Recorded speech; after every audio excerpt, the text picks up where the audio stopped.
Bihari, Jaya Radha Madhava Kunja Bihari,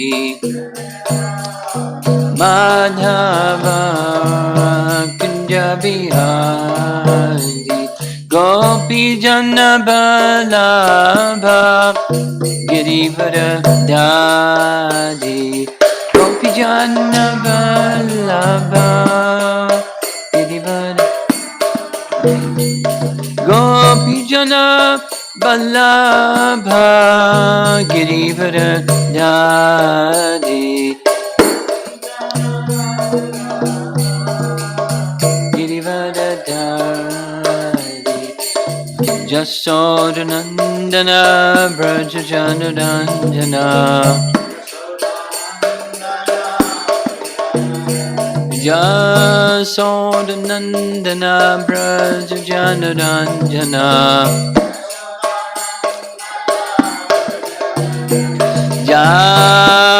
Jamunatira Vanachadi, Jamunatira Vanachadi,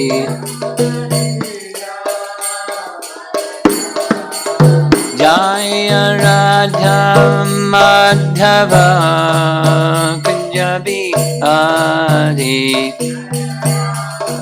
Madhava Kunja Bihari, Jaya Radha Madhava Kunja Bihari, Madhava Kunja Bihari. Jayom Vishnupad Paramahansa Parivijagacharya Astatara Satasri Srimadi's Divine Grace, A.C. Bhaktivedanta Swami Srila Prabhupada Ki, Ananta Koti Vaishnavrinda Ki, Gaur Premanandi.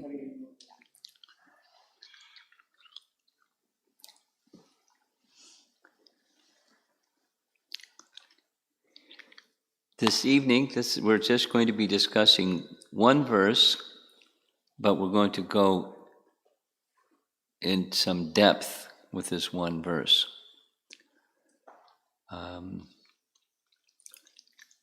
The section of the Bhagavatam we're discussing, Canto 10, Chapter 14, it's Brahma's prayers up to text number 40.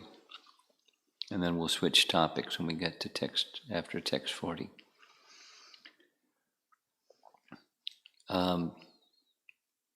A little background to get us to text 33. Chapter 13, little 3-minute summary. Chapter 13 is Brahma is paying a visit to Vrindavan. And that very day that he visits is the day that Krishna kills the Aghasura demon, and you saw the whole thing happen. And he goes, wow, that was really cool. That was amazing, the potency of the personality of Godhead. After Aghasura was killed, the cowherd boys took a lunch break. So they're sitting together, Krishna in the center, the cowherd boys in a circle around him, and the calves grazing nearby, because they're young, because not yet herding cows, it's still the calves. Brahma became curious to understand the limit of Krishna's potencies. He has mystic powers, Brahma, so he did what he did. He took the calves and then came back and took the cowherd boys and put them in a cave and went back to see what Krishna would do. Our acharyas say he was thinking, when he sees me, maybe Krishna will cry and think, Brahma, the calves and cowherd boys are gone. Please help me. What's Krishna going to do? Because he's looking at him like a little boy. Now he's the most intelligent person in the universe. That is to say, he became covered by Krishna's potency so that he wouldn't recognize Something like Arjuna became covered so he wouldn't recognize what his duty was. So Krishna manifested from himself identical forms of each cowherd boy and each calf. So when Brahma came back to see what's Krishna going to do, that's what he saw.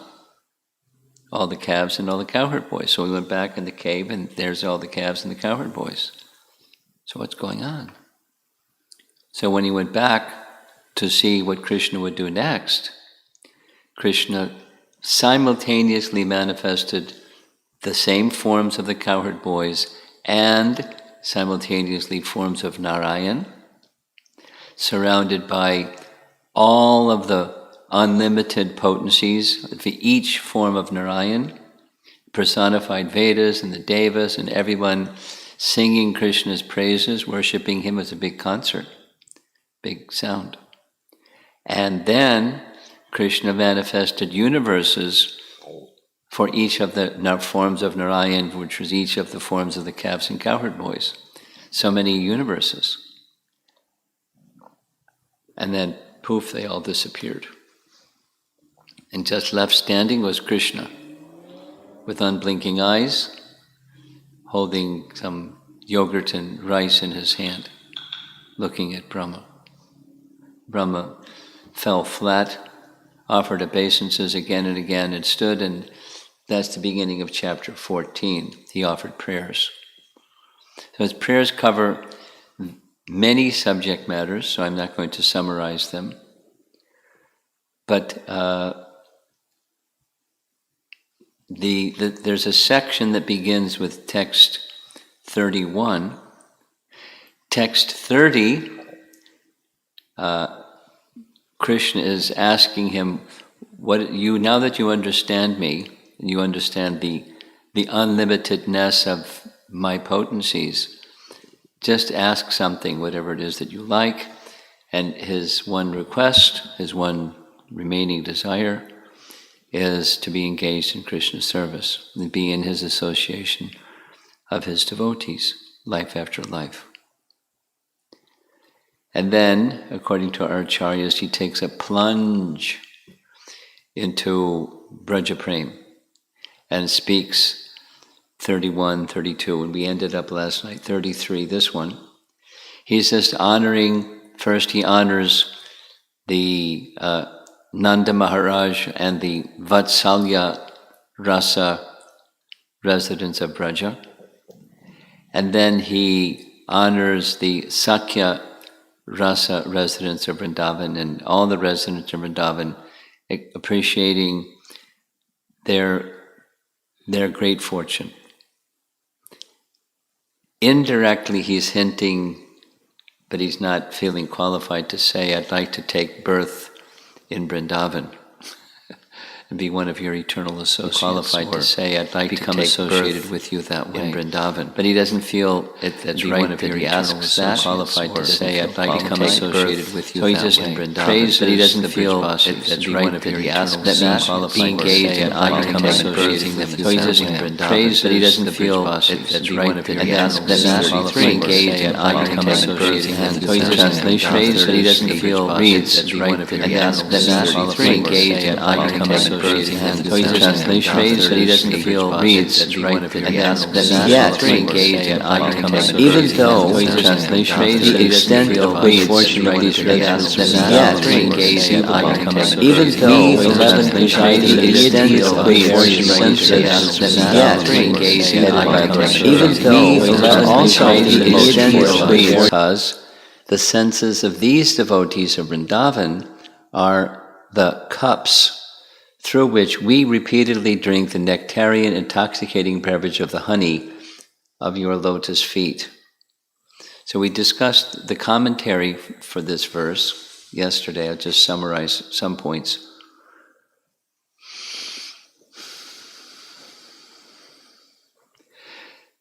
The demigods have a function in relation to the senses and sense objects and perceiving the sense objects.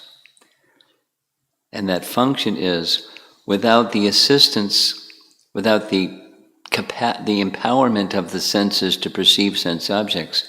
The senses may be there and the objects are there, but they can't perceive anything. They have a function to play.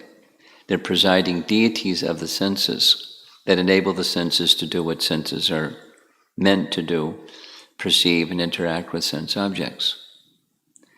So these 11 are those personalities, the demigods, who have that function.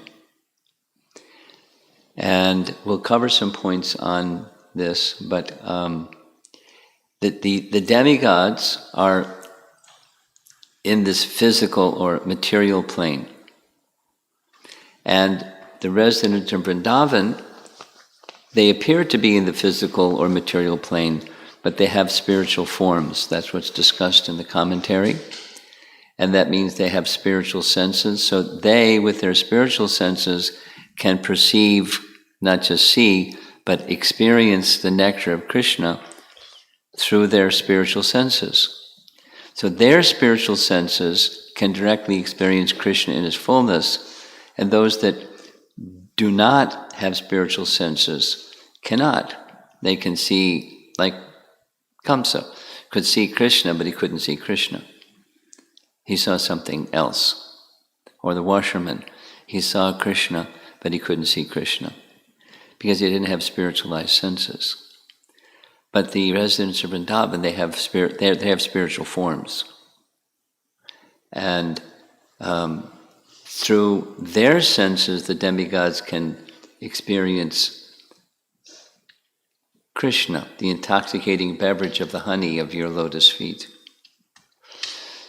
So the Brijvasis are very fortunate, and they enable the 11 controlling deities or demigods presiding over the senses to experience what they're experiencing. They give them that gift. They give them that benediction. So this whole discussion this evening is just on this one verse, where understanding what's being said here, over there on the left, there's the demigods headed by Lord Brahma that are approaching Lord Vishnu at the shore of the Milk Ocean as he's lying on the bed of Anantashesha, appealing for him to take birth. That's where that painting comes from. But there's some further function besides Brahma being the firstborn living being that creates the universe, and Brahma being the head of our sampradaya, receiving transcendental knowledge. There's this other function that's in relation to the universe, once it is established, and it has some connection with universal form and Sankhya philosophy. And universal form is not easy to understand. I don't know if you've had that experience, but it's not easy to understand. And then Sankhya philosophy is a little puzzling too. It's a little easier to understand. But they fit together, Sankhya philosophy. So we're going to read a section from Sankhya chapter, Canto 3, chapter 26, Kapila speaking to Devahuti, Sankhya philosophy, and what the function of the demigods in Sankhya philosophy, and what's the function of the demigods in relation to the universal form and Sankhya philosophy. So it's just some background so we can understand what Brahma is saying to Krishna here. In the Vedic picture of reality, there's this universal form has 3 different categories of descriptions of the universal form. One of those is something that's perceived by somebody, like Arjuna perceived the universal form. There's a whole chapter in Bhagavad Gita. Or another is Mother Yasoda looks inside Krishna's mouth and sees the whole universe within Krishna's mouth. And in Mahabharata, when the scene is there, Krishna is going as the peace messenger and Duryodhana wants to annihilate Krishna, Krishna shows a partial manifestation of the universal form. So that's a category where persons see and experience the universal form. Another, second category is just by description. One doesn't see it, but it's narrated by a qualified person that understands it, like as found in Srimad Bhagavatam, where Maharaj Parikshit is hearing from Shukadeva Goswami in 3 different places, Canto 2, Canto 3, and Canto 5, description of the universal form. And then a third is those that are simply imagined. And there are lots of imagining people out there. So there's these 3 categories. Now, with this statement here, this slide, is the basis of the Bhaktivedanta Institute, one of the Bhaktivedanta Institute members, explaining the Vedic planetarium. Because Prabhupada, the celebrated letter that Prabhupada wrote to Swarup Damodar Maharaj, saying he wanted the Bhaktivedanta Institute and PhDs and other people to study 5th canto very carefully and show in 3 dimension how the 5th canto explains certain things about the universe. And in the 5th canto section, starting at the very beginning and repeated at the very end, it says, Sukadeva Goswami says, this is a description of the universal form. Though the temple of Vedic planetarium is the universal form. So the whole of the Srimad Bhagavatam is of the second category, the sound form depiction of Vedic cosmology. And this is most devotees in ISKCON are familiar with this poster that's depicting, according to the 5th canto, and the Vedic planetarium is depicting the structure of one universe.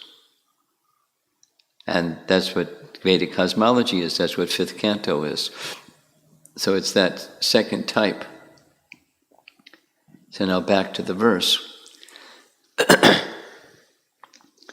Yet, even though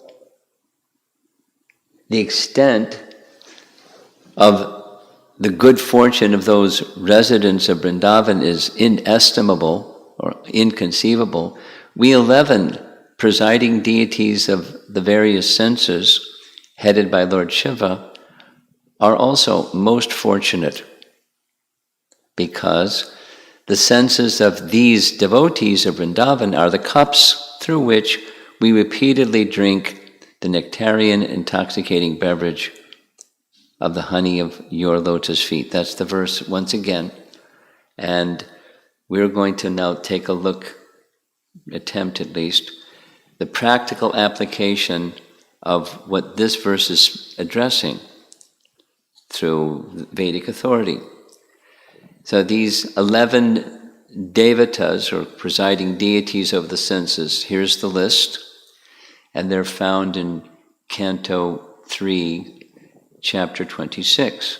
So how it works is, only when these presiding deities sanction can the senses do what senses are meant to do, that is, experience sense objects. So I'm going to I've read this section many times and kind of like get puzzled, and then read it again and get puzzled and read it again, like I move on to the next section because it's puzzling. But it's from what Brahma is saying here, I spent some time and it's becoming less puzzling. So I'd like to read, starting from text 24. Now this is Sankhya philosophy, so it's like kind of dry, but it's how the universe comes into being, the universal form, rises from the causal ocean, the Garbhodak ocean. So that picture of the universe, there's the planets up above, but that's half the universe, 14 planetary systems, etc. The bottom half is the Garbhodak ocean. And the universal form rises from the Garbhodak ocean. But before it rises from the Garbhodak ocean, some other things happen. That's the Sankhya philosophy part. The material ego, so this is the creation. Mahavishnu glances over Pradhan. Pradhan means the undifferentiated totality of material energy. Like a big warehouse that's all jumbled up. And it's just Krishna's external energy. His Chaya Devi. It's just undifferentiated totality of material energy. And the glance of Mahavishnu sends Brahma Devi from within Mahavishnu, entrusts the totality of living entities to that glance, known as Shambhu, and the time energy. So time, living entities, and accompanying living entities is not yet manifested their swabhava, their tendencies. Brahma karma swabhavajam, Kshatriya karma swabhavajam, Vaishya karma swabhava. Swabhava means tendency. And time. So time, swabhava, and karma that hasn't yet come into play because time energy has been withdrawn. So zoom, there goes the living entities. They contact Pradhan, and in contact with the living entities and the time energy, the Pradhan becomes agitated, like impregnation, and the elements that were undifferentiated start to differentiate out, separate out. So this element goes here, that element goes there. So the first element that differentiates out from Pradhan is false ego. Before we even have a body, false ego's got us. The material ego springs up from the Mahatattva, which evolved from the Lord's own energy. The material ego is endowed predominantly with active power of three kinds: goodness, passion, and ignorance. It is from these three types of material ego that the mind, the senses of perception, the organs of action, and the gross elements evolve. So those of you that know Sankhya philosophy, there's a total of how many elements? 24. So 5 plus 5 plus 5 generally equals 15. 5 knowledge acquiring senses, 5 working senses, 5 elements, and then there's another 5 as the objects of sense. That makes 20. Then there's mind, intelligence, and false ego, and then the other element is Mahatattva. That's 24. So this is Sankhya. The threefold Ahankar, the source of the gross elements, the senses, and the mind, is identical with them because it is their cause. It is known by the name Sankarshan, who is directly Lord Ananta with 1,000 heads. The false ego is characterized as the doer, as an instrument, as an effect. Modes of nature. It is characterized as serene, active, and dull according to how it is influenced by the modes of goodness, passion, and ignorance. From false ego of goodness, another transformation takes place. This evolves the mind, whose thoughts and reflections give rise to desire. It goes on. It's like a long section. So the elements unfold, and there's presiding deities of those. The mind of the living entity is known by the name Lord Aniruddha, the supreme ruler of the senses. He possesses a bluish-black form resembling a lotus flower growing in the autumn. He is found slowly by the yogis. By transformation of the false ego in passion, intelligence takes birth. The functions of intelligence are to help in ascertaining the nature of objects when they come into view, and to help the senses. There's more details. Egoism and passion produces two kinds of senses, knowledge-acquiring and working senses, etc., and they depend on intelligence for functioning. When egoism and ignorance is agitated, the subtle element of sound is manifested, and from sound comes the ethereal sky and the sense of hearing. So, without all the details, there's unfolding from subtle to gross. So we have all these elements. And then come the demigods. So I'm going to skip some pages.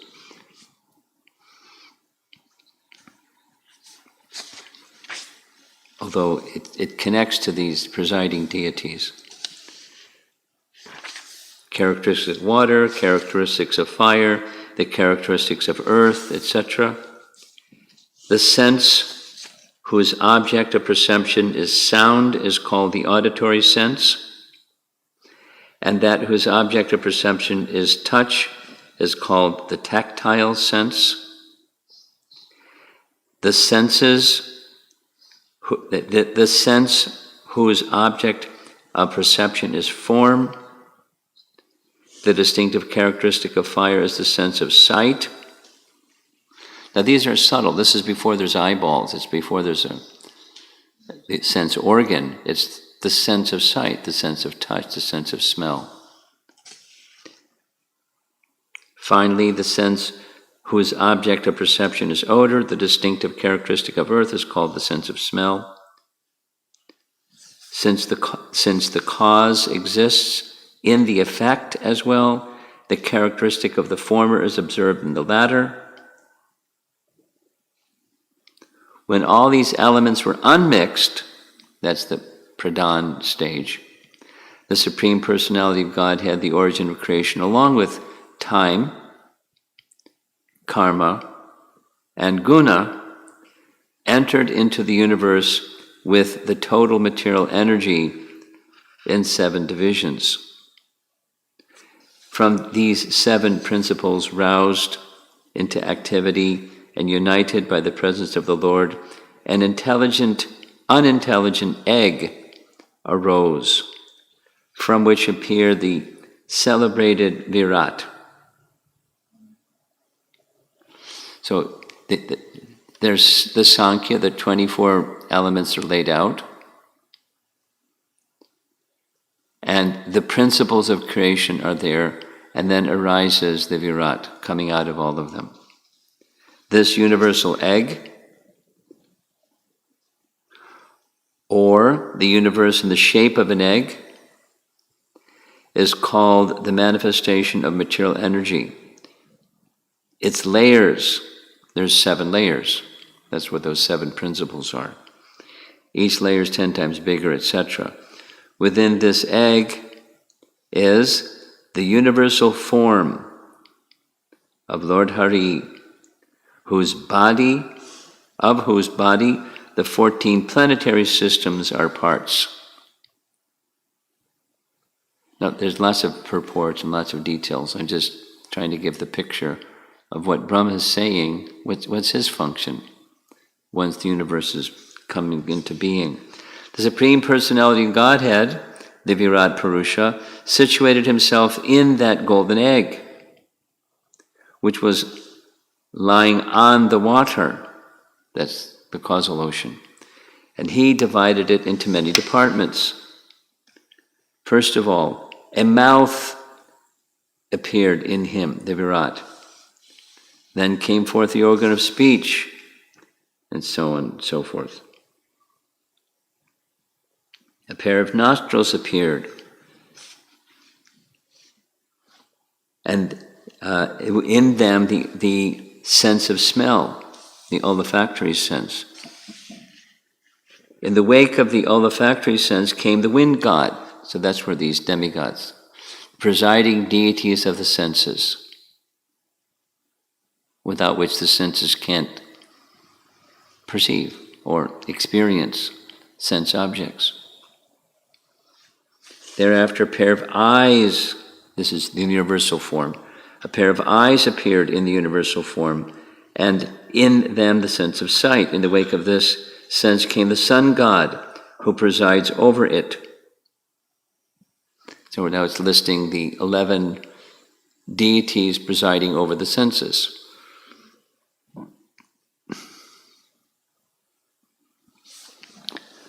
So let's go back to the Sankhya. There's 24, but of the 24, there's 5 knowledge-acquiring senses, 5 working senses, that's 10.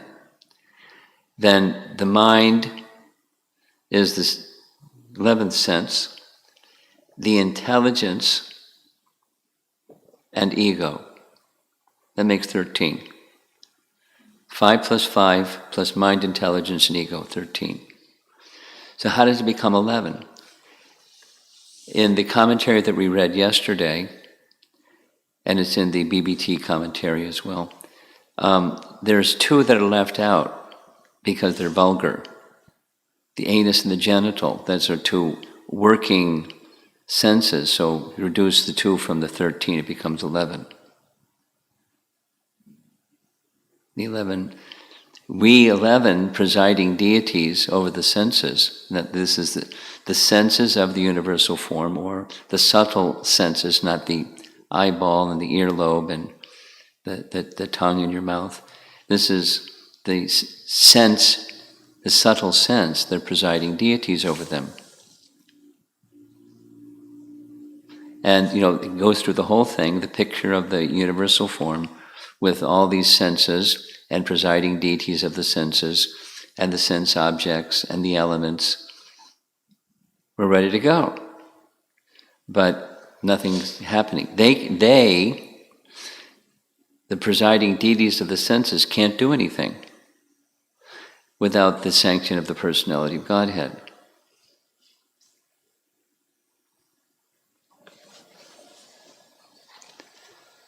So now we're going to take a look. This verse, 10:14:33, expands upon the unfolding of the universe as found in Canto 3, Chapter 26, which includes the roles of the demigods in this unfolding process and the demigods' dependence on Paramatma to perform their respective functions. So Agni presides over the organ of speech. You can count them, there's 11 of them. Vayu presides over the olfactory sense. That's 2. Surya presides over the sense of sight, described here in chapter 26. The Devatas preside over the auditory sense. That's the protectors of the 10 directions. The Ashvinis preside over the touch sensation. Indra is the deity presiding over the hands. The presiding deity of movement, locomotion, legs. Supreme Personality of Godhead Vishnu. The moon is the presiding deity of the mind. Brahma is the presiding deity of intelligence. And Lord Shiva is the presiding deity of false ego. Now, the demigods are there ready to go. The senses are there, the sense objects are there ready to go, but nothing's happening because they can't do anything. So it describes, there's details. They try to wake up the Virat Rupa, nothing happens, nothing happens, nothing happens. Each one, verse by verse, each tries, nothing happens. And then it starts to happen. The Virat Rupa, the universal form, was not becoming aroused. He had a mouth, he had eyes, but he wasn't doing anything. The senses weren't operative. And then, good news. The Supersoul, Vasudeva, presiding over consciousness, entered. And then the text reads, when the inner control of the deity presiding over consciousness entered the heart of the universal form with reason, at that very moment the cosmic being, the Virat Rupa, arose from the causal waters. The causal waters in this case means the Garbhodak ocean. The universe rose. It was there in a subtle but not yet active position. These are all steps, the Vedic picture of creation and the cosmic manifestation. This is Canto 3's description. Canto 5 gives the whole picture. Once Virat Rupa is aroused, here's what it looks like.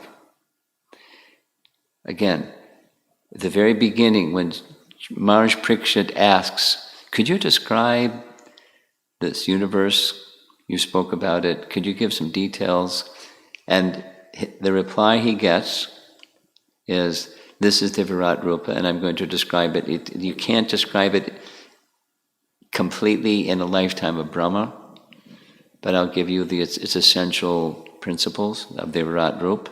And then at the end he says, now I've described the Virat Rupa. So the point being, Vedic cosmology is the universal form. And the 11 presiding deities of the senses, they have a function in the universal form. They preside over the senses.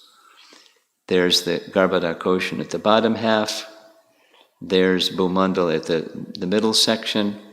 And that circle around, that's the Brahmanda. It's mentioned in this chapter 26, the coverings of the universe, 7 in number. Brahma speaks this message in the chapter that we're reading, now we're going back to chapter 14.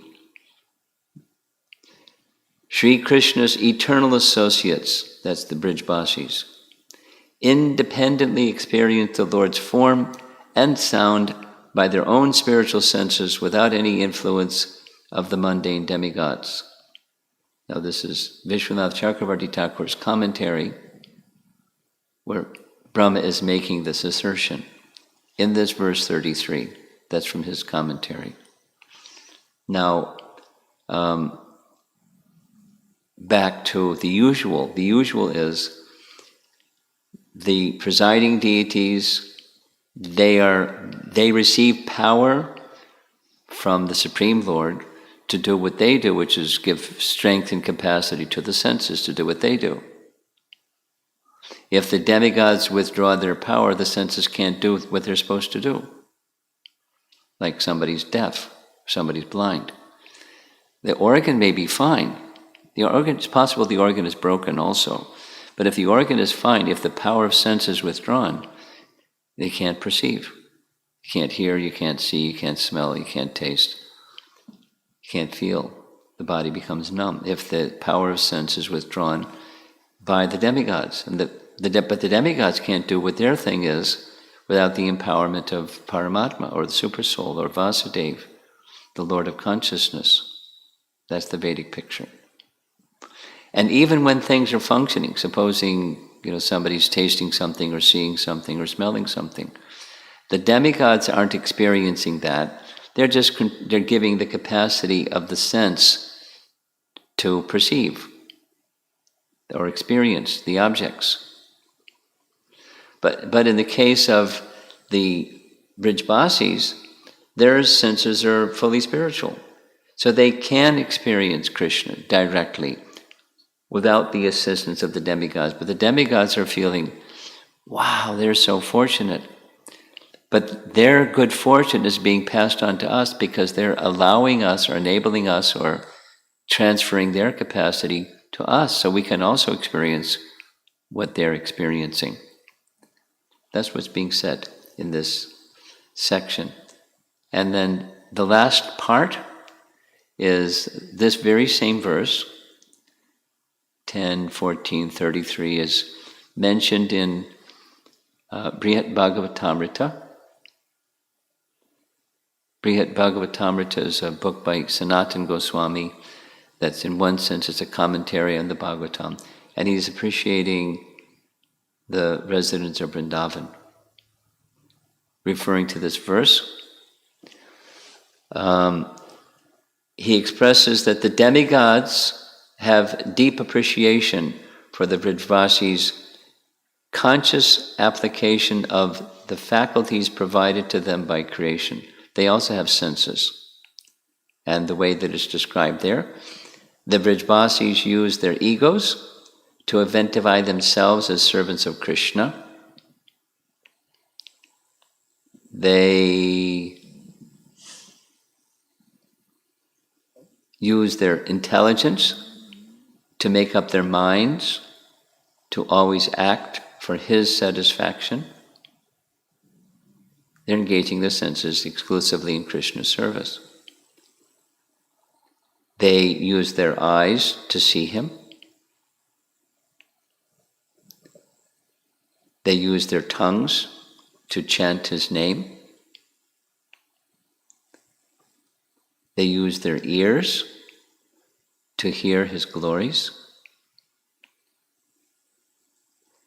And the Vrajvasis are constantly utilizing their senses to receive and express their love for Krishna. Nice graphics, huh? And this is the last slide here. Vishwanath Chakravarti Thakur is saying, here's Brahma over here, in this verse, we, the 11 presiding deities of the senses, are experiencing Krishna's sweetness through the 11 senses of the inhabitants of Vraja. And Jiva Goswami comments, making our senses such as the eye into cups, we also directly, repeatedly drink the sweet nectar from your lotus feet. So, Brahma, we just covered this verse. He is the creator of the universe, and once it's created, he has a function within the universe. It's not so often spoken about. It's spoken about in this verse. He is a presiding deity of intelligence. And he has a function. Intelligence doesn't work unless Brahma gives capacity to the intelligence to work. And Brahma can't do that without the personality of Godhead, Vasudeva, empowering and entering into the universal form and giving him the capacity to do what he can do, and all the other presiding deities of the senses, the 11. They derive their capacity from the Supreme Lord, and therefore the senses can do what senses can do. And then there's sense organs, but we require the empowerment of these devatas, controllers of the senses. But they, as powerful as they are within the whole of the creation, they are feeling themselves very grateful to the residents of Vrindavan, because the residents of Vrindavan don't need the demigod. The residents of Vrindavan can perceive Krishna directly, and through they give their mercy to these 11 presiding deities, so they can also experience through the 11 senses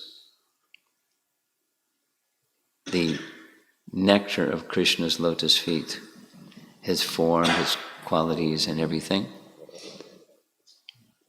So they're most exalted. Now, there's only 7 more verses in this chapter of his prayers, but what he's getting at in the course of these prayers is he has enormous appreciation, regard, respect, love for the residents of Vrindavan.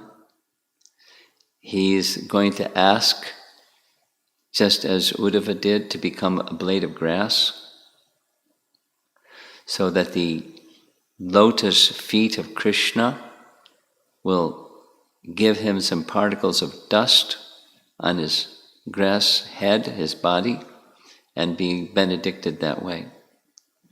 Because the resident of Vrindavan, he doesn't feel eligible to ask, can I be one of them? Just a blade of grass. It's such an amazing place, far beyond anything of the topmost person in the universe, who builds the universe, and etc., etc., all of his capacities. It's nothing compared to the Brijvasis. He understands it.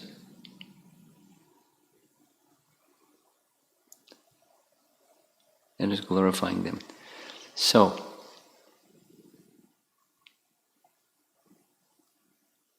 I normally don't go into a topic like this with such detail, but I've become interested in the universal form. Just a little how that happened. About a month ago, I was going to India, and I was going to India via Los Angeles. There was a nonstop flight. So I was at the LA temple for the morning class, and they were covering Canto 2, Chapter 1. In Canto 2, Chapter 1, it's the beginning part of an answer to the primary question of the Bhagavatam. Shukadeva Goswami is being asked by Maharaj Parikshit, what's the duty of a man who's about to die? And what does that subject matter that he should always hear, chant, and remember? So it begins that Shukadeva Goswami doesn't start speaking until Canto 2. And in Chapter 1, the first part is the universal form. So that was the topic that they were covering in the LA Bhagavatam class. So I spoke on the verse that was assigned to me. And I certainly have read it before and studied it before and spoken it before, but it's just, having been involved in Krishna consciousness for a few years now, it took on some special meaning, a little different meaning than in the past. And then one of the devotees that spoke after me lives in Los Angeles. His name is Dhruta Karma. You familiar with Dhruta Karma? He's a member of the BI, and so a YouTube video of his class was forwarded to me because it was profound.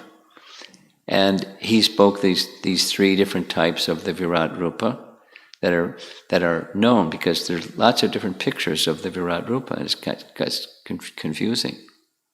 It's difficult to understand. So hearing that, I became interested to understand more about the universal form and Vedic cosmology, and because it's important. Prabhupada wanted the world to have this showcased at the Temple of Vedic Planetarium, so that people could see that, why he wanted them to see it. So for the past month, maybe more, following that, I was spending an hour to 3 hours every day trying to understand Vedic cosmology. And you can't understand Vedic cosmology without understanding universal form. And you can't understand the universal form without understanding Sankhya philosophy, just as we read. And then when I read, so discussing these verses of Brahma's prayers, which are very wonderful, very, very important, when I came across this verse, it kind of hit my button. I had to, what is he saying? Who's the 11 presiding deities of the senses? We're not used to hearing that. What does that have to do with everything? So that prompted me to go more deeply into this subject. What Prabhupada explains about the importance of the universal form is it purifies the mind and the intelligence. enabling us to see the world around us in relation to the personality of Godhead from whom this world comes, and then enables us to better understand his original and personal feature.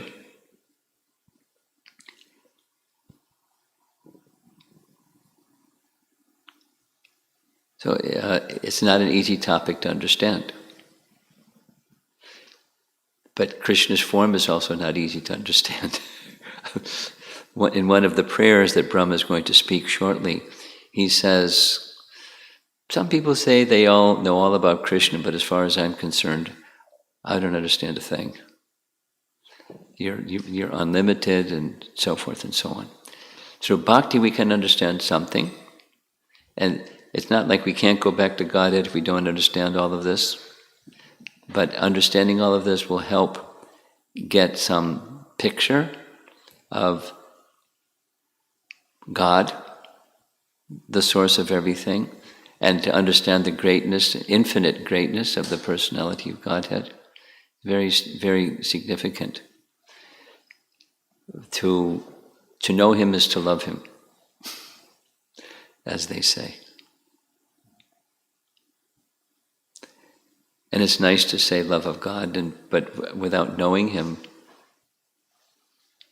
that love is not full yet. So the Bhagavatam is giving us these understandings, and it behooves us to try to understand and appreciate, as Brahma was appreciating, the superlative greatness of Krishna and the greatness of the residents of Vrindavan. Because that's the gift of Chaitanya Mahaprabhu, to awaken our Krishna prema as the residents of Vrindavan experience it. And this gives us some picture. Let's see if there's some discussion. Hope it wasn't too abstract or too lofty. But I like to try to understand the Bhagavatam's message carefully. Anyone here in the room? And otherwise we'll see if there's some questions online. You have something, Vrindavan?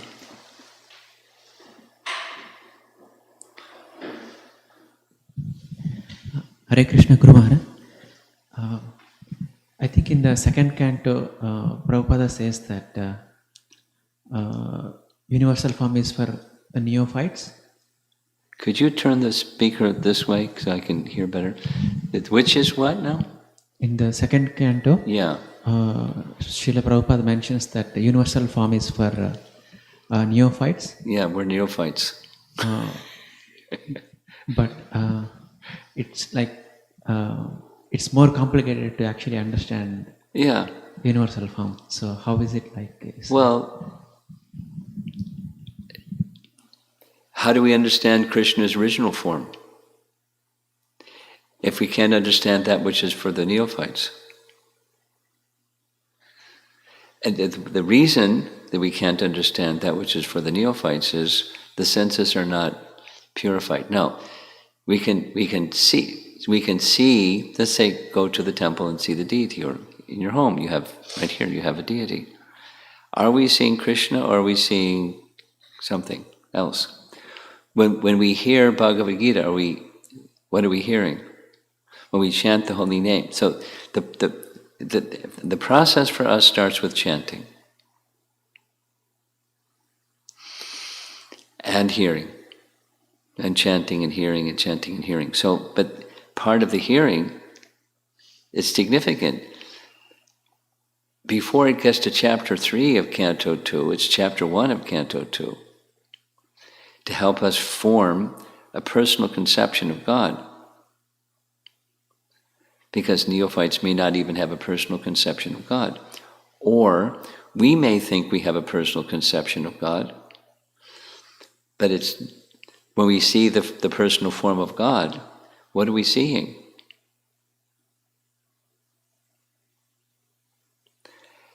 So it's meant. It appears multiple times in the Bhagavatam. It appears multiple times in Mahabharata. There's a reason. So it will help us understand the personal form.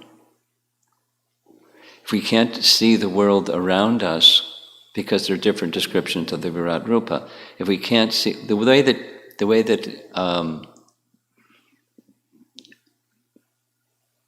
Sadaputta expresses it, I like. He says, the way we view the world has a profound effect on how we view ourselves. So there's the form of Krishna that's the source of everything, but then there's the world around us. And how do we view that world around us in relation to the source? Well, we can say Krishna is the source of everything. That's nice. How does it work? Sadaputta shared with me his efforts to explain Vedic cosmology were compromised a whole bunch because before him, fundamentalist Christians were going through and speaking about God as the source of everything.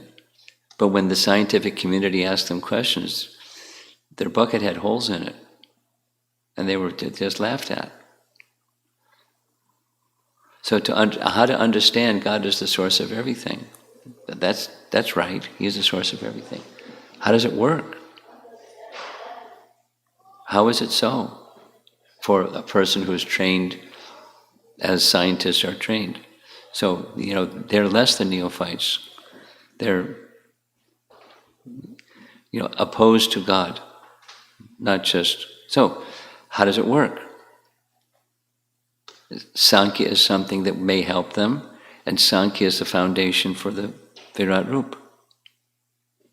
So, supposing we don't understand Sankhya, we don't understand the Virat Rupa, can we make spiritual progress anyway? Definitely.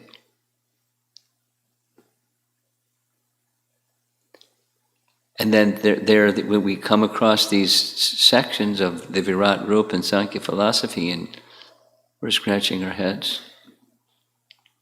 or fall asleep or something, because we're neophyte. So what are we going to understand about higher things if we can't understand these things? So it's there to help us become purified and have a better and a clearer understanding of how everything works and how there's a person behind everything.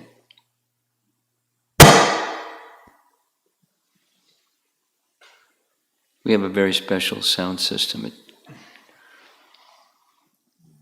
does that every now and then. Have I addressed your question? Yes, sir. Okay. Anything else? Okay.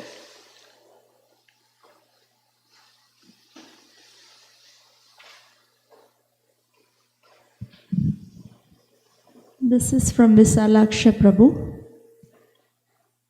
Our spiritual senses are covered by material sense enjoyment due to not acting for the pleasure of Lord Krishna. Is it so purified? Material senses will act as spiritual senses? What he's asking is, do our material senses become spiritualized or purified? That's what he's asking? Yes. That can be understood in different ways, including, incorrectly.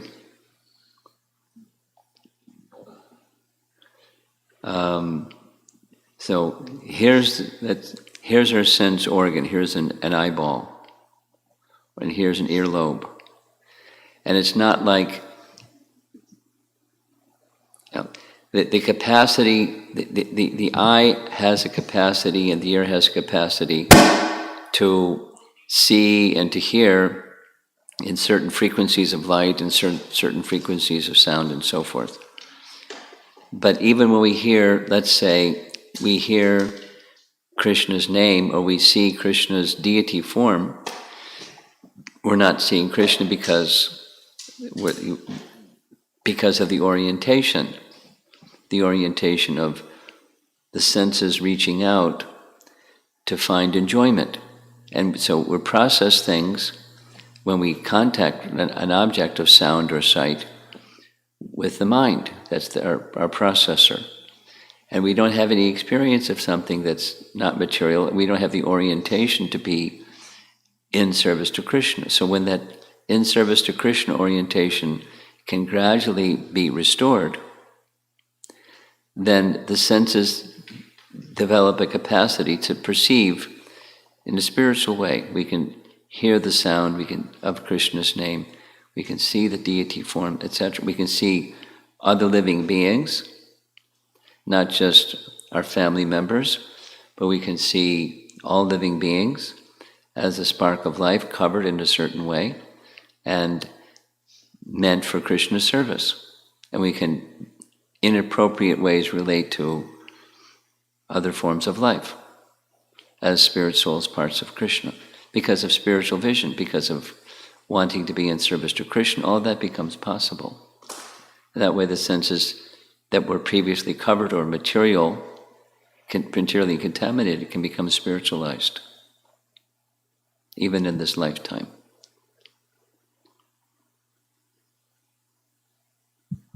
So the next question is from Sthira Mataji. Is the Virat Rupa mentioned today that the demigod saw same as that was mentioned in Bhagavad Gita chapter 11 that Arjuna saw? Are these both Virat Rupas same? That's another class, but a short answer is there are different perspectives on the same thing. That's the short answer. What Arjuna saw, what Mother Jasoda saw, and what Brahma saw, the descriptions are different. They all saw. You read the descriptions carefully, and they didn't see the same thing. But it was the same thing, just with a different perspective or different disclosure by Krishna to what he wanted them to see or permitted them to see. That's what they saw. But it's the same Virat Rupa. And it's the same Virat Rupa being described here in the second canto, third canto, and fifth canto. Just described it from a different perspective, different aspects or features of it. And this is Katamrita Mataji. Do the current... She's laughing already. Do the current residents or Vrajavasis in Vrindavan, today's world, also have spiritual senses? To who do? The current residents of Vrindavan. The current residents of Vrindavan have spiritual senses. Do they have spiritual senses? If they're spiritually qualified, yes. And otherwise, no. And Sanchari Mataji is asking, is there a reason why those specific demigods were chosen as the deities of the senses? Is there a reason why it is that specific sense for each demigod? Well, the demigod is a post, and qualified people are placed in that post, and there's a function. And there's the reason, if she's asking, the particular living entity occupying that post has a particular qualification, the answer is yes. And if there's the question is, like say, the god of sun is presiding over the sense of sight. Is there a reason why he's the god of sun? Well, yeah, because without light you can't see.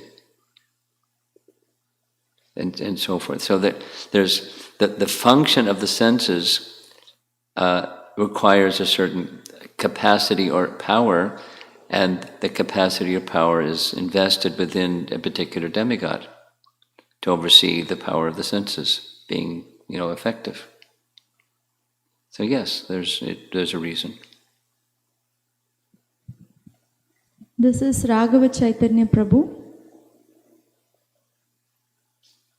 I was not attentive on the slide that showed Patala, Pitraloka and hellish planets on the same level. So can you explain? Yes. The artist ran out of space. I noticed that also. There's another flaw. And it's just an artist depiction, and so there's the 7 upper, 7 lower, and the bottom of the lower is Patala. And then there's the hellish planets below Patala. And there's some number of them, something, whatever the number is, 26 or some number of different hellish planets, and then Sukadeva Goswami says, but there's unlimited. But the space that it occupies is very little. It's kind of like compressed. And then the 7 lower, ending in Patala at the bottom, is less than the upper 7. The space between the upper 7 is also great.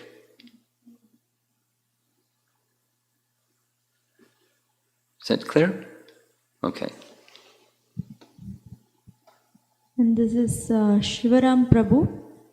My takeaway is that I now have an interest in learning more about the Virat Rupa of Krishna. Good. In order to purify my mind and intelligence. Good. Can you please comment on my takeaway? You got it. And it's not easy. Be patient.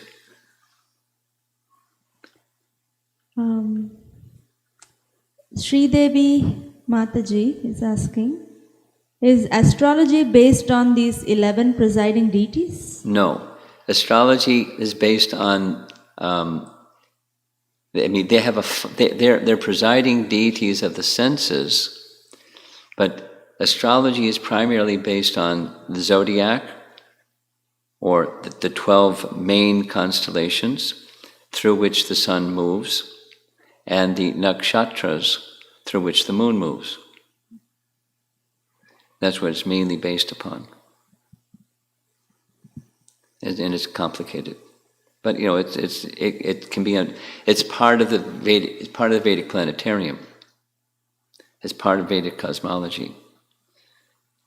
It's one of the things that Prabhupada wrote to Swarup Damodar Maharaj, saying, create this model that shows these things: the passage of day and night, the changing of the seasons. It's all in Vedic. It's in the 5th canto. It's not easy to extract that understanding. It's taken a while. It's taken a whole bunch of PhDs of a couple of decades to understand it. But that's what Vedic astronomy is, based upon those two: the movement of the sun through the zodiac, and the movement of the moon through the nakshatras, 27.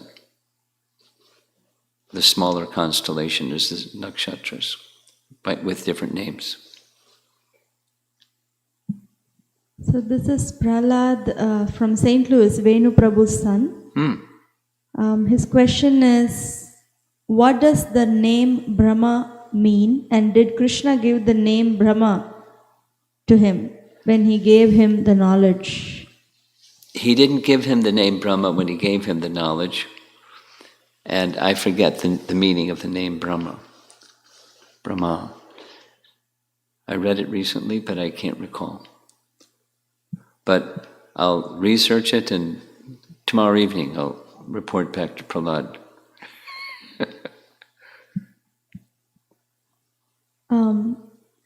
There's Prahlad is, how old is he? Maybe 6 or 7? Yeah.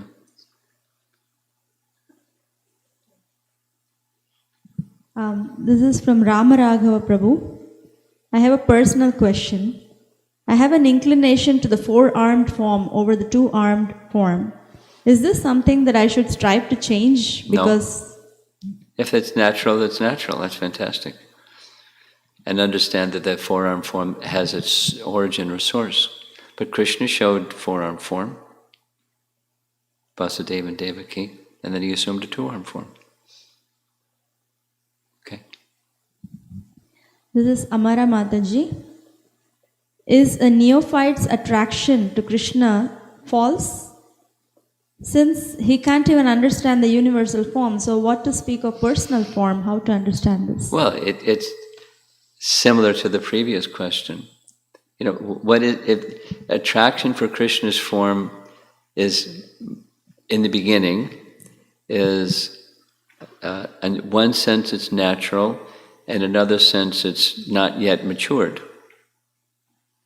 That is to say, our mind and its senses are materially covered, and so whatever that attraction is today, when we have further purification, the experience of attraction will be very different.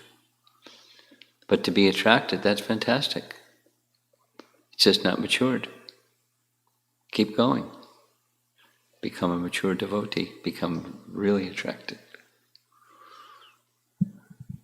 This is Atulya Mataji. Continuing with my question from yesterday about how Lord Brahma gained material and spiritual intelligence to create the universe. How do I get required material and spiritual intelligence to do my services and responsibilities? I feel insufficiency in my knowledge that's needed to carry out my duties properly and effectively. Well, spiritual intelligence comes directly from Supersoul, and spiritual intelligence is given by Supersoul. We know from Bhagavad Gita, there's a qualification. Tesham satata yuktanam bhajatam priti purvakam. So work on that, and you'll get spiritual intelligence. Or Supersoul is more likely to provide you with spiritual intelligence if you meet that qualification. He wants to give, we just have to qualify ourselves. And then material intelligence, that's just practice. You practice at something and you become accomplished at that something.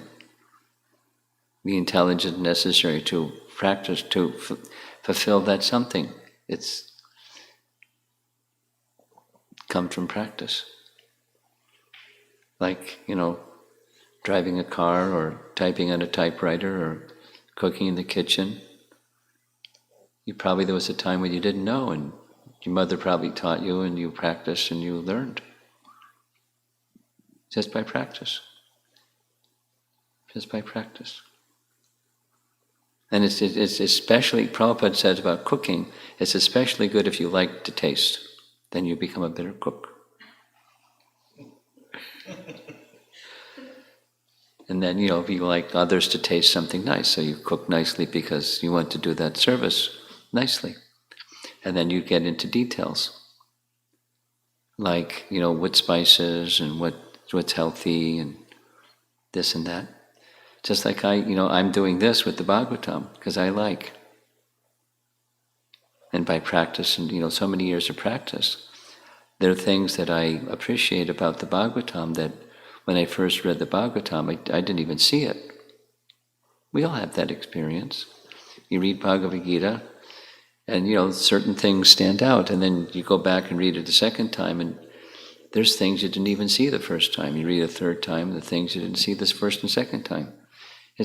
So by practice, one becomes more capable of, with material intelligence, doing the things that you need to do.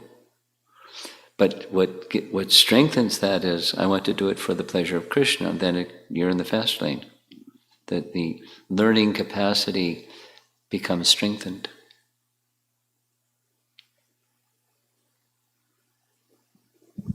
This is Sandhya Mataji. How can we correlate Brahma being the creator with the verse in Bhagavad Gita, Mayadhyakshena Prakriti Suyate Characharam? Because he's the secondary creator. More appropriately, he's the engineer. She says, here Prakriti or material nature is represented by Parvati Devi. When we think of all moving and non-moving in nature, one would think Krishna is engaged always in the overseeing process. Well, careful, because language terms can mean different things in different contexts. Yes, Durga refers to Prakriti, or Prakriti is Durga. But then there's other ways in which the word Prakriti is used, and so forth and so on. So be cautious about taking one application of a term and holding it for everything. It must be like this for everything, because here's the correct meaning of the term. Sanskrit terms need to be understood sensitive to the context of their being used. So, Prakriti in that case can mean something, and in another case it means something else. He, Brahma, was just taking the 24 elements that were provided, and here's the ingredients, here's the intelligence, here's the creative potency, the Shrishti Shakti, here's the blueprint, on your mark, get set, go, and he just did it. That's what engineers do. But engineers can't do anything without the ingredients and the plan and so forth, and the power, the capacity.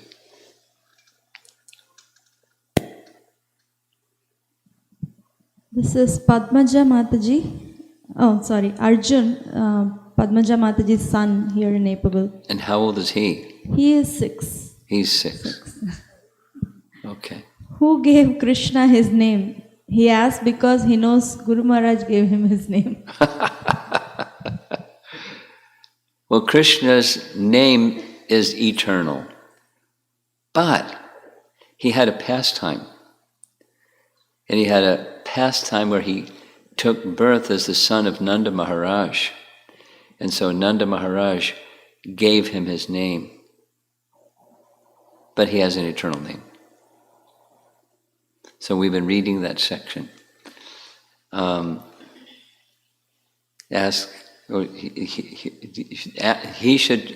should remember that Krishna's lifting of Govardhan Hill.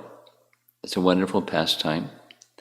And after Krishna lifted Govardhan Hill, the residents of Vrindavan were going, wow, he's not an ordinary person, how could he do that? And not only that, he did other things, and so, who is he? Nanda Maharaj, we look up to you, can you tell us who is he? Is he a demigod, or is he God, or he can't just be an ordinary living being can't do what he did. Who is he? So then Nanda very calmly says, at the time, the name-giving ceremony, Garga Muni spoke 8 verses. I'll refer you to those 8 verses and I'll tell you how I understand who Krishna is. So one of those verses, he gives names because it was a name-giving ceremony. So that's how he got his name, Nanda Maharaj. Garga Muni. But his name is eternal. And we have Shari Mataji's question. Krishna showed the universal form to Arjuna in the middle of the Kurukshetra war. But in the slides it was shown that the universal form came from Garbhodaka ocean. From? Garbhodaka ocean. I'll say it again. I'll probably have to say it a number of times. There are different depictions, different representations of the universal form. There's 3 categories. Remember that slide? There's one where it's seen. There's another that's described by authoritative sources. There's a third that's imaginary. So what we find in the Bhagavatam is this authoritative source. Canto 3, it's Kapila Dev. You can't get more authoritative. He's describing the Virat Rupa arose from the Garbhodaka ocean and the sequence of events preceding that. So that's another description that's found in this second category of universal form descriptions. It wasn't seen, it's just described by him. And it's the same universal form, just understood from a different perspective. Okay? This is from Brajeshwari Pran Mataji. Maharaj, I like the structural, systematic, deep study of scriptures, but not finding time as much as I desire. Can you please give me some guidelines? Do your best with the time that you have. If you have a desire, Krishna will help you. And you use your time well. You're a busy person. Your mother, you're a professional, and you have sadhana. We have busy lives, but that means you have to do time management carefully, and it's doable. So with use your time well, and you find the time. And Govinda Mohini Mataji's question. What we have been hearing, all these messages seem way above my head. It's very humbling to know that our material intelligence doesn't work in comprehension of spiritual matter. Should I just be happy in hearing Krishna Katha? Yes. Or anything this question she's asking was asked this morning, and I spent about 20 minutes. Was it this morning or yesterday morning? This morning? So listen to the recording of this morning's class, and you get a 20-minute answer. In detail. I mean, and some back and forth. It wasn't just one way. This is Sri Radhika Mataji. Is it correct that the material senses cannot utter the holy name? And it's not in our striving, it is in our striving for chanting with purity that our senses will gradually be purified and we'll be able to chant? Well, the pure holy name can't be recited by material senses. But let's just say we go on Harinam Sankirtan in the public, and somebody out there is laughing. Hare Krishna, Hare Krishna. That's the holy name, but it's namabhas.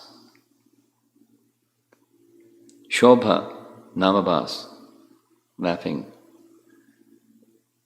But it's namabhas. It's not Shuddhanam, but it's the holy name, reflection of the holy name, shadow of the holy name.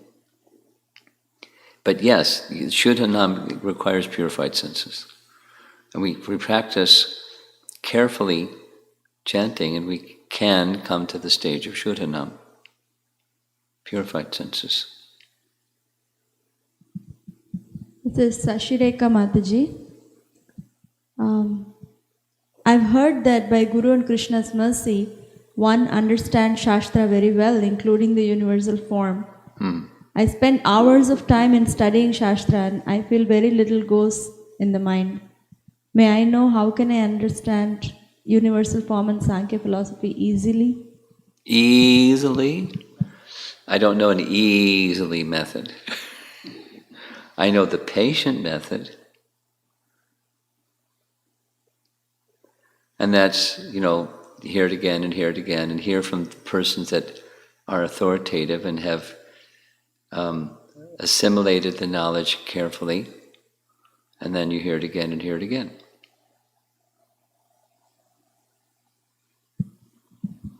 So, Shri Radhika Mataji's follow-up question. What if death comes before that point? What happened, what? What if death comes before that point of Shuddhanam? What if death comes? Then you'll either one of two things. You'll come back again and can pick up when you left off.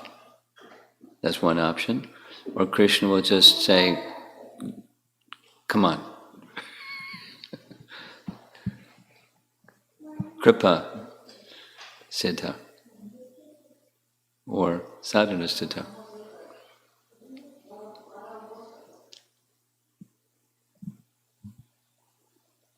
Yeah. Arna, Ankita Mataji's daughter. How old is she? She is around 8 or 8 or 9. 8 or 9? Okay. See, there's only a few of us in the room, and there's so many people. It's like when technology works, it's good. It's good. Her question is, if you're on a boat.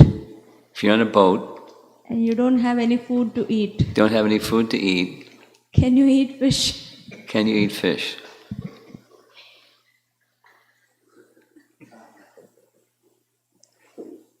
Prabhupada speaks about this. And a short answer is yes. But you have to catch the fish.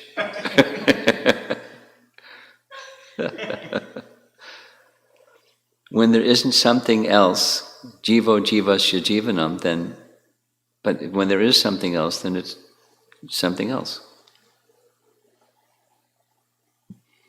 And this next question is from Radha Kunjabihari Prabhu.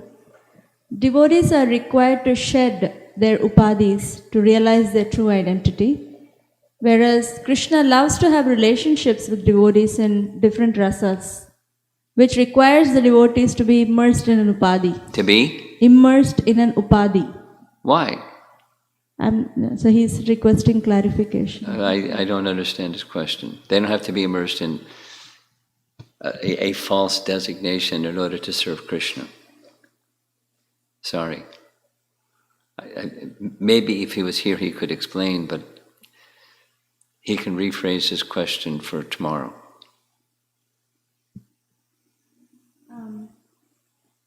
Then there is one more question from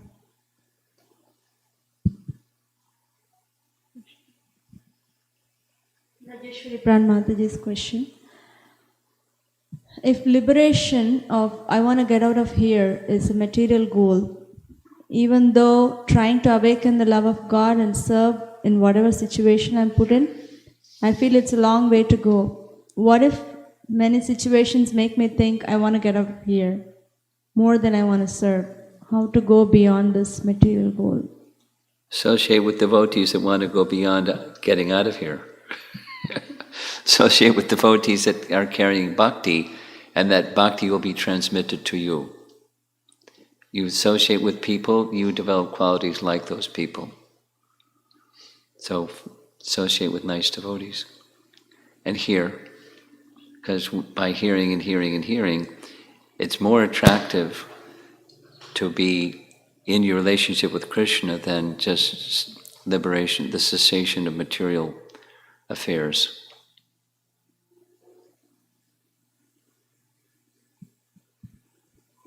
There's a question from morning. Girish Prabhu asked, parental affection shown by Nanda Maharaj is very attractive. Those of us who worship Nrsingadev because we are attracted to him, can we ever experience different rasas like Sakya, Vatsalya and Madhurya? Yeah, certainly.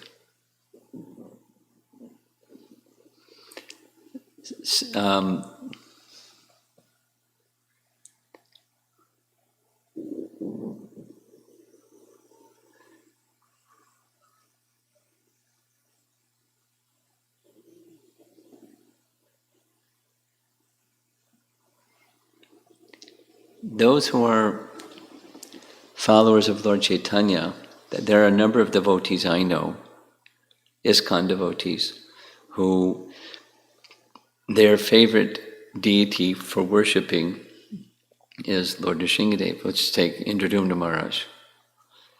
His favorite deity of worship is Lord Nrsingadev. Now he has very clear understanding of how Lord Nrsingadev fits into the hierarchy of Krishna as the Supreme Personality of Godhead. So it's a long story, but a long story made short. If one worships Lord Nrsingadev with the understanding that the presiding principal Lord of all lords is Krishna, then Lord Nrsingadev takes on the mood of Krishna. And there's the special features of Lord Nrsingadev. They don't become whitewashed or, pablumized. But he conveys or transfers or passes on the same mood of love for Krishna that those who are worshipping the form of Krishna receive ultimately. But, yeah.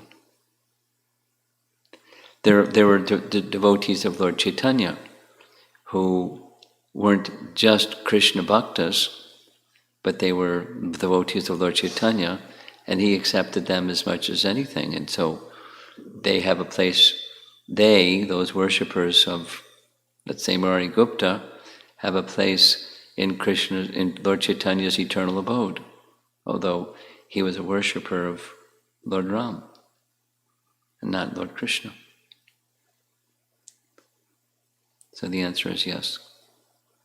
A lot depends upon correct understanding of Krishna being the source of everything, all the forms of the Lord appearing, just like it says in one of Brahma's prayers, earlier prayer.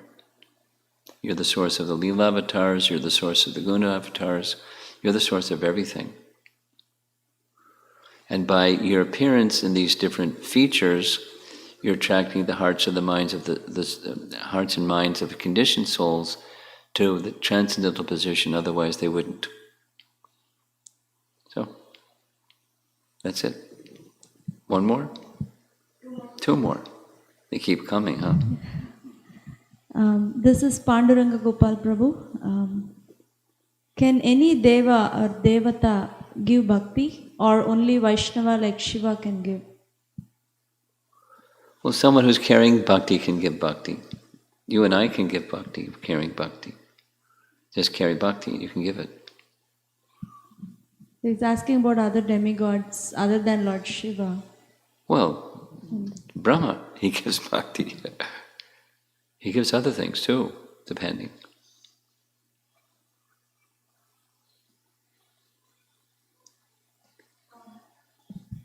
This is Kasturi Manjari Mataji.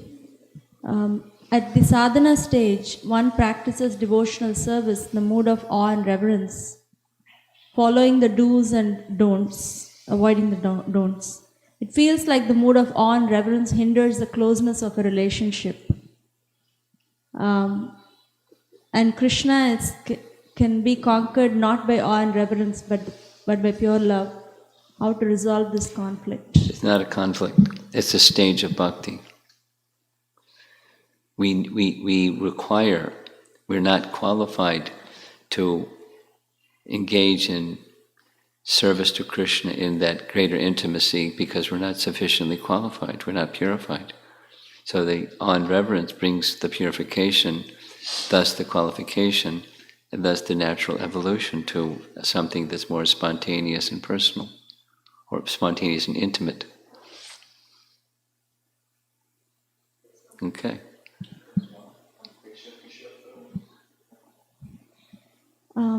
So Keshav Kishore Prabhu's question. He's in Mayapur, stuck in Mayapur. Yeah. He lives in Chicago. Do you know him? Romapada Swami disciple, elder, Hispanic. Yes. Yes. He's in Mayapur.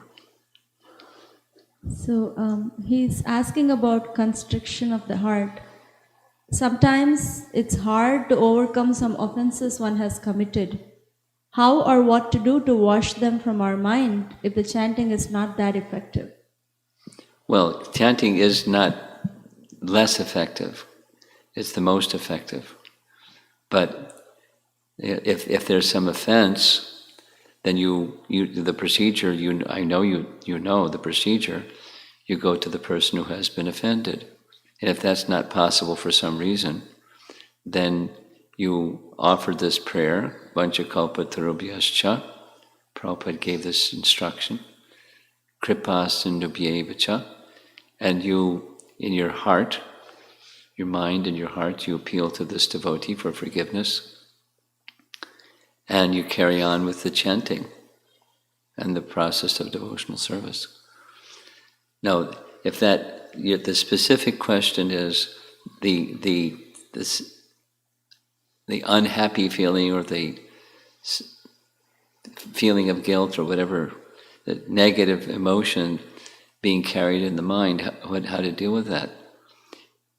We have a price to pay for our mistakes or offenses, and that's part of the price you may have to pay. But it's not like, please take that bad feeling away, Krishna. Just please engage me always in your devotional service, that you go towards light and darkness will be dissipated. That's my advice. Regret is fine. Being just stuck in regret, that's mode of ignorance, and let it go. Go towards the light. Now, how about the family here? Anything that's churning? Anything at all? No? This material elements and stuff is very hard to understand. Yeah, Sankhya. Sankhya philosophy. So probably we'll need more reading. Well, I'll just go through very simply. The principle is Krishna is the source of everything, and he is unfolding his roadshow, the material roadshow. And it's subtle unfolds into more, the less subtle, more gross, and more gross, and more gross, and then comes the whole thing. That's the elements. And with the elements means not only, earth, water, fire, or ether, but the sense and the object of the sense and the element, and then the demigod to oversee the function. So once the model is there, then there's the detail of the model. That's a little hard to follow, and the whole thing doesn't do anything unless Paramatma enters. And so at the right time, Paramatma enters, and then the whole show starts to move. But the elements, so there's the part that Vishnu does, that's Sarga. And then there's the part that Brahma does. Brahma takes what Vishnu does and starts assembling it. That's what engineers do. So Vishnu brings from the unmanifest to the manifest state, from the pradhan state to the mahatattva state to here's the big warehouse of everything ready to go. Brahma, go to it. Take the warehouse pieces and put them together and make a universe. This pradhan, where does that come from? It's eternal. It's just like this Prakriti question. By the Siva. It's Karnadakshay Vishnu, the Lord Vishnu, Mahavishnu, has his consort, his Shakti. And her name is Rama. And she's never pictured outside because she's inside his internal potency and is enjoying pastimes with her within, called Yoga Nidra. And she, Rama, has her reflection potency. That's Pradhan. It's Chaya Devi, another name of Pradhan. The reflection. Mahavishnu glances over Pradhan, thinking, she wants something to do. She has nothing to do. She'd like some service. Somebody give her some service. He's just thinking. Rama understands, and Rama takes that glance and invests the glance with the totality of living entities that are within Mahavishnu. So what Pradhan is the undifferentiated totality of material energy, and it's not created, it's just describing a state, a condition of undifferentiation. The elements aren't differentiated, but by the glance they start to differentiate. Then it's give it a different name, Mahatattva. And then there's another name, Prakriti. It's just the same thing with a different nomenclature because it's a different stage. It's matter or with the modes of nature, because the modes of nature predominate over Prakriti. And Krishna oversees the modes of nature predominating over Prakriti. He's the remote control. So it's just unfolding, and then maintaining, and then withdrawing, and then back to Pradhan. The reflection of his internal potency.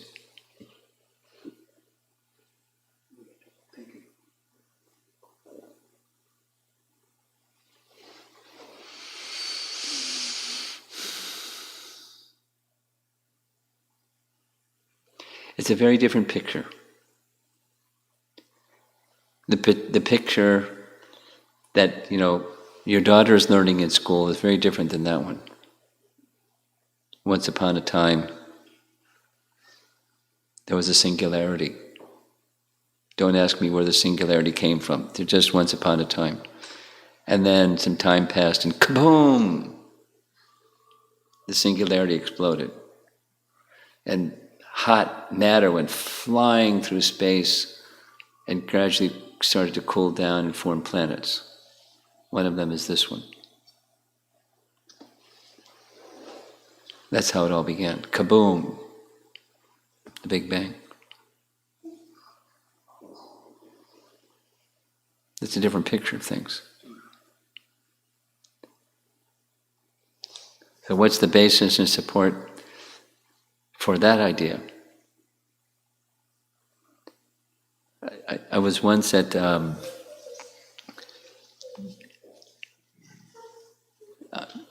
IGSA, Indian Graduate Student Association gathering at the University of Houston. And the venue was like a theater, like a lecture hall, with the seats that go up like this, and the speaker is down here. So I was the speaker down there, and there's like all these very brilliant, Indian graduate students, and the topic was mysteries of the sacred universe. I was describing Sariputta's work, and slow motion, taking it apart, holding up this, holding up that. This fits together with that, and so at the end. One of the persons said, according to theoretical physics, we can describe everything down to a few milliseconds before the Big Bang. And then another one said, and what happens after the Big Bang, there's two ideas. One of those two ideas is, at a certain point, the mass just keeps expanding and expanding, and it no longer can hold the gravitational field, and it just dissipates into nothingness. And then there's a second model, it's just theoretical physics. There's another model that says it implodes back upon itself and goes back into a singularity. and then a third person said, I forget his name, a celebrated Harvard professor, scientist professor that did talk shows on TV, I forget his name, says he likes the second model. And he happened to like the Vedas a lot, because he said the Vedas picture time as cyclical. Because Einstein also spoke about time, space, continuum, and all that. So,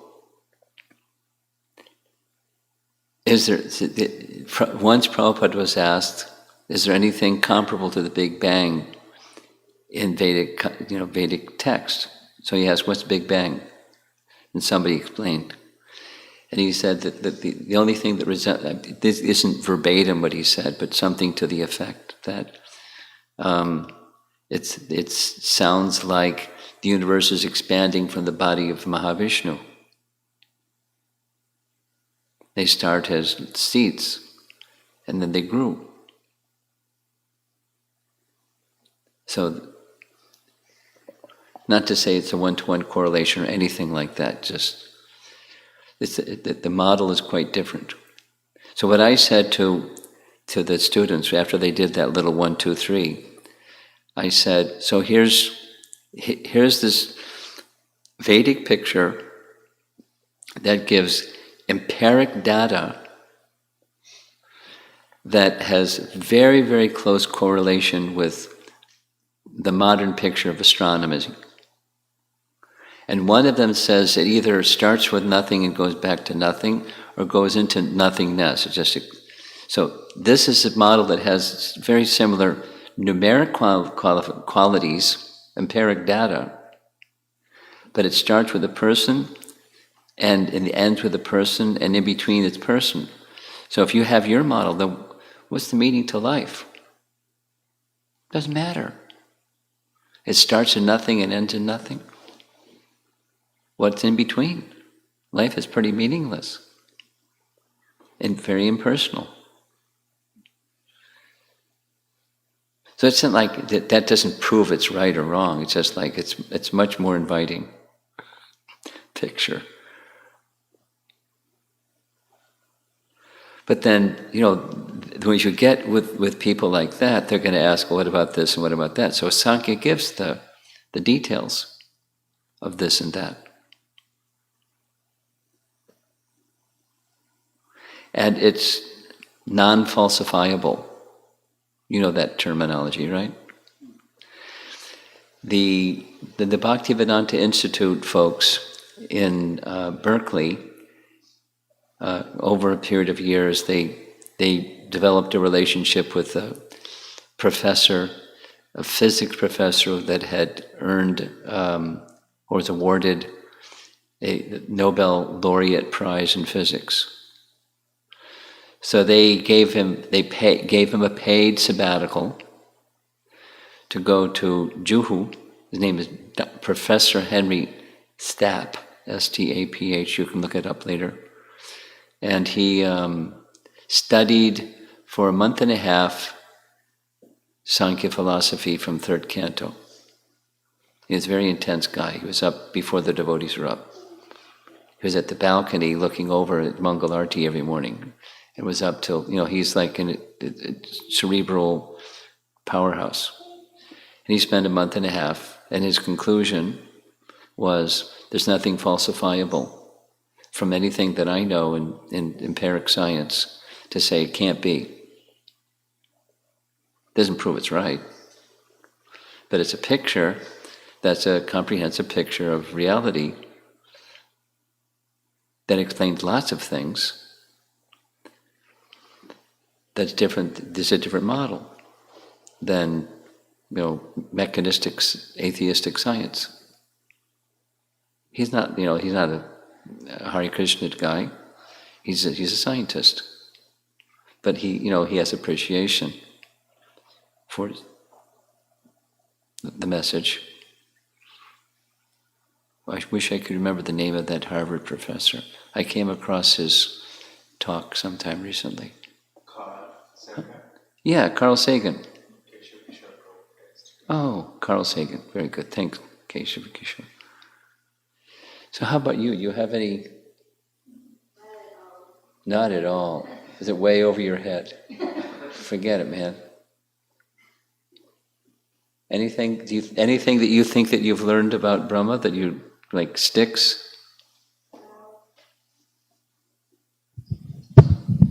I think he does the same thing as Krishna. Maybe not.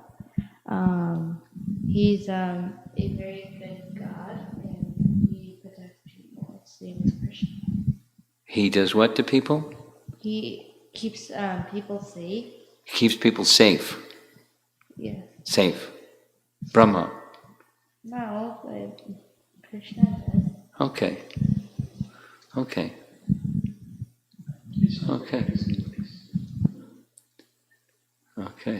It's good to feel protected. Just like this little boy. When I came in, he was cleaning. He likes to clean? Yeah. Sometimes. Just for fun, not the real one. Okay. He looked like he was into it. He was like too busy cleaning to say Haribol. He's happy, playful and happy. Okay, thank you very much. Prabhupada ki Jai.